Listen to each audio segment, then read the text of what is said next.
Alex Pereira just knocked out Magomed Ankalaev at UFC 320, and probably in a way nobody expected. First round knockout early in the beginning of the fight. Shout out to anybody who predicted this, because this knockout came absolutely out of nowhere. From the moment the bell rings, Alex Pereira presses Ankalaev so hard. Ankalaev's up against the back of the cage. Alex Pereira's ready to throw bombs, and I think going into this fight, you could kind of see the energy. Alex Pereira was in a completely different mindset. You could tell he had something to prove. His last performance was just not really characteristic of Alex Pereira. It was kind of slow paced. He looked lethargic. Coming into this fight, the complete opposite happened. He pressed Ankalaev right to the edge of the fence, and Ankalaev, honestly, it seemed like he wasn't ready for that. He was kind of in a defensive position up against the fence, throwing front kicks to Alex Pereira to try to keep him at range. But Alex Pereira was just on him from the moment the bell rang. And 20 seconds into the fight, he lands a devastating 2 to Magomed Ankalaev and drops him. Ankalaev goes down to the ground. Alex Pereira swarms on top of him and just rains down first punches and then downward elbows and finishes Magomed Ankalaev early in the first round. This was a make or break performance for Alex Pereira, and he pulled it off. And now the question is, what's going to happen next? Is the rematch going to happen, or is Alex Pereira going to move up or retire? Because that finish was so early, we didn't really see much in terms of skill from Magomed Ankalaev and Alex Pereira. Alex Pereira had no adjustments to fix at all. You know, going into this fight, everyone was talking about Alex Pereira needs to do this and that.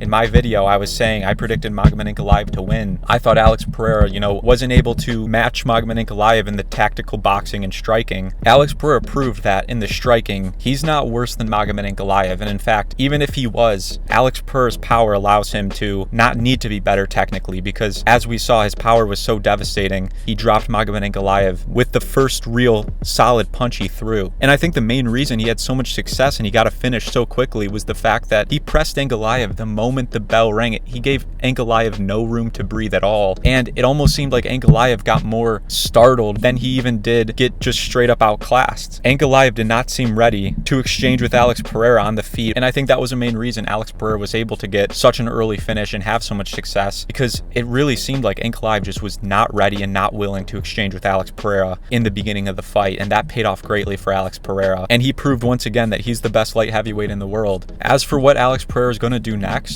I don't know if he's willing to do a rematch with Ankalaev, because there's a guy at heavyweight now, Tom Aspinall, who after he fights Ciryl Gane is not going to really have any legit opponents left for him at heavyweight. That's where a guy like Alex Pereira can step in and create one of the biggest super fights in history, going for his third belt. That's what I think he should do, because listen, I think the UFC agrees with me. They would rather have Alex Pereira go up a division and risk him getting knocked out in a massive fight, but still be able to keep his light heavyweight belt, than do a rematch with Ankalaev that, to be honest, is not that hype, at least in comparison to the other options out there. I'm kind of leaning on the side of Alex Pereira going up to heavyweight, and I think that's what's probably going to happen. But I can also see a rematch for Ankalaev, because it was really early in the fight. Maybe Ankalaev comes out there and, makes excuses for himself, says he wasn't ready or the stoppage was bad, or, he just got caught early and that's a 1 out of 100 chance or something like that. Maybe they try to build that trilogy, but I really think Alex Pereira should go up to heavyweight. But there is another option, and it's Carlos Ulberg. He doesn't have a lot of hype. His wins haven't been that great. His best win, I guess you could consider a knockout over Dominic Reyes, but Dominic Reyes was washed, and I don't know if Carlos Ulberg has a name big enough to go up against a guy like Alex Pereira when there's such a big option of Tom Aspinall. And for Yuri Prochazka, he fought on this card against Roundtree. Insane performance. He was down the first 2 rounds.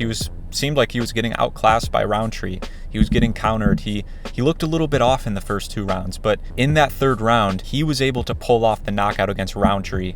An insane knockout. The problem with Yuri is, he lost twice to Alex Pereira by finish early in the fight. I just don't think it's possible to ever make a fight between Yuri and Alex Pereira again, as long as Alex Pereira is champion. So I wouldn't be surprised if Alex Pereira goes up and fights Tom Aspinall for the heavyweight championship after the Ciryl Gane versus Tom Aspinall fight. And now after this win, Alex Pereira, I feel like, has asserted himself back into the all-time conversation. People before his fight against Ankalaev in the first one, people were talking about Alex Pereira potentially being like a top 10 of all time fighter. But after that loss against Ankalaev, all that talk pretty much went away. Even me, you know, I thought Alex Pereira was just getting too old. A new level of fighter like Ankalaev came out there, and Alex Pereira, you know, just can't keep up with this new guy who's too quick, who's too skilled. He proved that entire narrative wrong. Alex Pereira is a top pound for pound fighter, and the guy's like 38 years old. And I think pretty much everybody's happy with this result. You know, I was predicting Ankalaev to win, but I did not want Ankalaev to win. I don't think any of us wanted Ankalaev to win.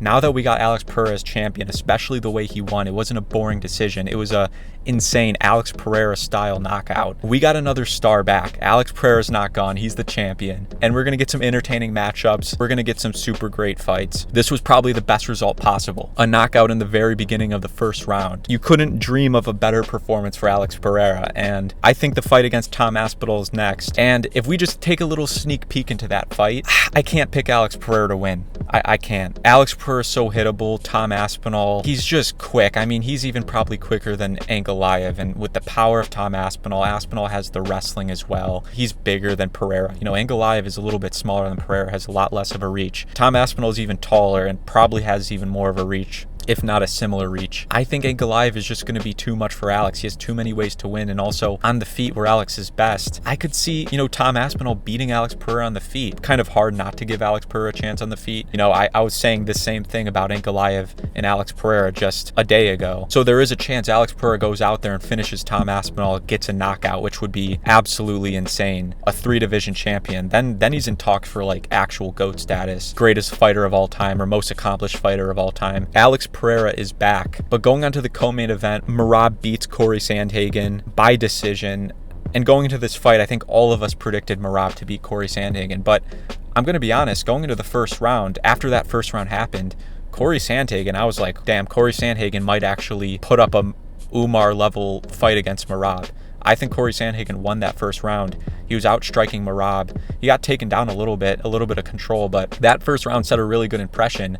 I thought, you know, this fight might be a decision win for Corey Sandhagen. But going into the second round, I mean, it got as bad as it possibly could. Corey Sandhagen got rocked horribly, almost finished. It was a 10-8 round, and then going on for the rest of the fight, Corey Sandhagen was just getting dealt with like every other fighter who's fought Merab as of recent. You know, Merab showed levels. He showed physicality, and that was the main issue for Corey Sandhagen, was the fact that, you know, this guy is technically so sound, he's so well-rounded. I think he's more skilled than Merab, but what Merab has isn't just his skill, it's his physicality. He has the most insane cardio, but the weird part is he has as much power and strength. Usually you have one or the other. Merab has both, and I don't see anybody beating him for a while. I don't see Umar beating him in the near future. Merab's not slowing down at all, and I think, you know, Merab needs to go up and fight Volkanovski. I think that's the only option, because, listen, nobody's excited for a Merab matchup. Even Umar Nurmagomedov,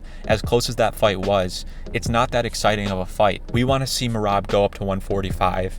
I hope everybody can agree with that, because, you know, there's no real #1 contender at 145 either. You know, Volkanovski versus Merab is an insane super fight to make. We're in the era of super fights. We're going to have Ilia Topuria versus Islam Makhachev. We're going to have Merab versus Volkanovski. We're going to have Alex Pereira versus Tom Aspinall. 2025 is coming to a great end. But let me know what you guys think about all these fights. I thought this was an insane main card. 4 of the 5 fights on the main card ended by finish. The Merab-Sandhagen fight did not let anybody down. I thought that was really entertaining. I thought this was one of the best cards of the years. But let me know what you guys think about this in the comments below. If you guys predicted Alex Pereira to win, let me know in the comments below. I'll see you guys in the next one.